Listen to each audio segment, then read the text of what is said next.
Hey guys, welcome back to my channel. This is Bug. I just want to give you a quick notice. If you have any triggers or stuff, please check the description.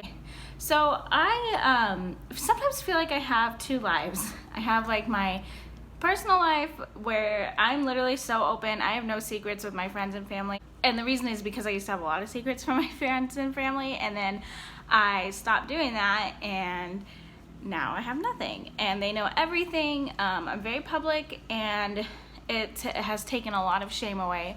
But then I have like my Poshmark life where I'm keeping up with my followers, and I'm making it very business, and like the personal stuff that I offer is like silly, and I'm still gonna keep it that way on like my Instagram and stuff, because you know, it's business. You don't always want to like sacrifice a group of people just to get, you know, your story out. So this is just here for people who know me and are following me but don't know my whole story.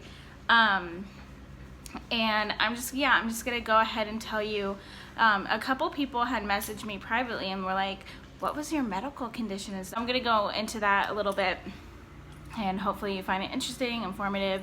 Please ask any questions in the comments. I actually write medical journals for a doctor over in California every once in a while. I have published a book about it. Like, let me know any questions you have. I'm happy to answer them publicly in the comments, and that way we can all learn. So just dive right into it.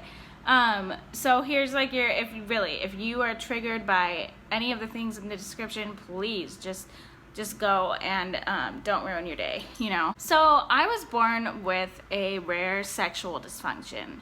I found out when I was about 13 and I couldn't use tampons, and it was like the most painful thing in my life trying to put a tampon in, and I knew it wasn't normal. I was like, you know, like it was like trying to shove a knife up there.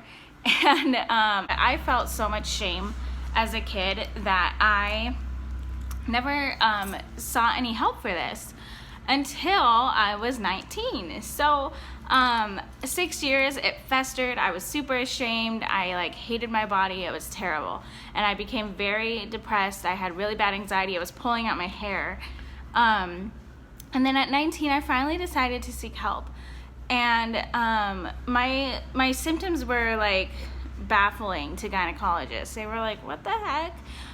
So they sent me to one of the only two doctors in Arizona who deal with like pelvic pain in like a specialist setting. So there's two to choose from. One I had heard bad reviews from, so I chose the other one. And I went to him, and we kind of started this journey of, you know, what are we gonna do?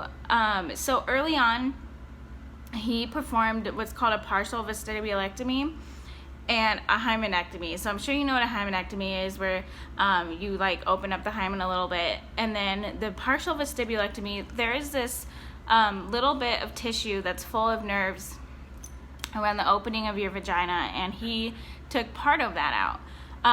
And I had about 25 stitches, and I was like, you know, out for 2 weeks, and you know, whatever. And then I started going to physical therapy, which is just trying to get your pelvic muscles used to like penetration. And it was the most painful and horrible thing in my life. I would leave shaking, throwing up, passing out. Sometimes like I would like get in my car and I would open the door and throw up outside. It was just like that painful. And I kept saying like, this isn't it, this isn't the cure, I know this is not it. And they kept saying like, no, this is it, like you just have to stick with it, stop saying no. So I did. And after like a few months, he was like, okay, you know, this isn't it. So he put me on a whole bunch of medications. I was on like 4 medications, immune suppressants, nerve blockers, all that stuff. And I was disgustingly like sick all the time, like just so sick. I just couldn't handle it. I was tired all the time. I was sleeping for like 18 hours a day. And then he decided that he was gonna try Botox, which really works for a lot of women who have pelvic floor problems, but it doesn't work if you had what I had. So we did Botox. I went back to PT for a while, and you know, the torture commenced. And so finally, I found a doctor over in San Diego who diagnosed me with congenital neuroprolific provoked vestibulodynia, which means that my entire vestibule needs to be taken out. Here's the thing. I went and he examines me in the most painful examination of my life, and there was nothing I could do. I was being held down onto a hospital bed with my consent because I wanted this to be cured. But I still have dreams about that. It was like the most painful 20 minutes of my life. And he confirmed that I do in fact have this, and hey, it does not look like he took anything out. I was supposed to have a partial vestibulectomy that doesn't like grow back. Once that organ is gone, it's gone. Wow, it doesn't look like anything changed, is what he said to me, and I was like, okay. So I was already very overwhelmed. I went back, and at this point I was engaged to my husband, and he was extremely supportive. He was great.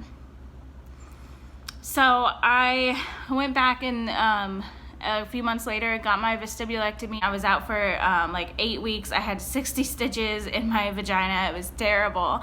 Oh my gosh, I still have dreams about that too. It was awful. Just like the worst recovery you can imagine. Anyways, moving on from that story, halfway in that story, I had attempted suicide and ended up in a psychiatric ward. So I was in a psychiatric ward for a little over a week, and so once I was done with these pelvic floor issues, I thought that once I had found a cure, I would be happy again, and I would be like fine, right? Like my depression would be gone, I wouldn't be suicidal anymore, it would be like fine and dandy. And it wasn't. I was still extremely depressed, extremely suicidal, even though I was like cured. So I went to my psychiatrist and therapist, and they were like, and my therapist early on was like, you have PTSD. She's like, you suffered something called patient abuse. This doctor here in Arizona practiced out of his field, basically, is what we figured out, because I went over to California, and my doctor was like, wow, nothing's changed. And I looked further into it, and it turns out like partial vestibulectomies are just a trial science that very few doctors are actually trained in, and this doctor here in Arizona was not trained in it. So I got my diagnosis of PTSD, along with I had like extreme anxiety and severe depression, and I had a lot of anger, and so I went to a lawyer, and a friend of mine, some friends of mine who I used to nanny for are like big time lawyers here in Arizona, and they referred me to like the best one they knew. And he and I sat down for a long time, and we talked, and I got all my medical records, plus from the surgery, all my surgeries, all my psychiatrist and psychologist notes and stuff, and we determined that I had a really good case. And my lawyer was like excited about it. He's like, this is great. But then he said something that really stopped me from that, and he said, you know what, most of these end up in settlements, so you'll probably get some money, but you probably won't go to court. It'll be easy. And I was like, I wasn't in it for the money. I never was. I mean, money's great, but I'm not in it for the money. And I went back to my therapist, and I was like, I don't know what to do. Because if we don't go to court, I don't get to speak my mind to him. I don't get to tell him what he did to me. And what do I do? And we talked for a while, and we decided that this lawsuit wasn't part of my recovery. In fact, it was probably hindering that. So I went forward and canceled the lawsuit. I was like, you know what? I mean, I want to change. I want to help women who deal with my issue or similar issues. And if this isn't going to result in a court case, I mean, it could have, but the chances were very small. If this isn't going to result in a court case and they're just going to try to throw money at me and be done, then this isn't part of my recovery. I'm not going to take money. I mean, to me, it's like blood money, right? Like, yeah, money is nice, but I would rather go work for that money than be like shoved under the table for money. So I was like, no, we're gonna skip this, and I'm gonna help women in some other way. So I started reaching out to a lot of Dr. Goldstein's patients. I actually gave him my information, and they reach out to me to talk about the surgery and their problems and stuff. I wrote a book. I've been doing medical journals. I'm very, very public about it. I've done some interviews on it and stuff. And that's been part of my recovery. How Poshmark comes into this is with PTSD, it's really hard to function in like regular society. I have moments where I just am sitting there staring into space, and people think I'm like zoned out or like high or something. No, I'm like thinking like really deeply on some of my worst memories of being like, of suffering this like medical torture, and I'm like, I can't snap out of it sometimes. And sometimes I have really bad reactions. Like, I've developed a temper. If you like try to interrupt me while I'm like having a like, I guess they're like flashbacks, but I don't know. It's really, I'm still getting used to this diagnosis. It's been 2 years. If you try to like interrupt me, I'll like yell at you. Sometimes I'll like, my arm will like come out and like, you know, try to get you off my shoulder, and like, it's been really rough to deal with. I hardly sleep at night. I mean, some of my clients will notice they get extra shares at 2 in the morning because I'm freaking, you know, up, and I might as well like give my clients some extra shares. You know, it's been really hard. It's hard when you get like 3 hours of sleep a night, because you're up every hour, like from a bad dream or just, you know, unable to sleep. So Poshmark has literally, you guys, saved my life. The last like job I had, I was fired from like 2 weeks in. I got this like regular job as a receptionist, and I was supposed to work like 9-hour days, and they switched it to 12-hour days. They didn't really want to train me, but I also just wasn't catching on fast enough. And 2 weeks later, they let me go, and it was the worst of the worst. I have been working since I was 15, so almost 11 years. I've had a stable job since I was 15, and had never gotten fired because I have a work ethic that I'm proud of. And when I got fired, it was like life-changing for me. I was like, my life isn't the same as it was 10 years ago when I like didn't, I mean, I was still had problems, but I hadn't suffered what I did now, and I need a job that can be flexible with that. And that's how Poshmark came in and literally saved my life. Sometimes you'll see on like my Instagram, I'm like, I just took a 2-hour nap at like 2 in the afternoon. And Poshmark, and like I needed it because I got like half an hour of sleep the night before.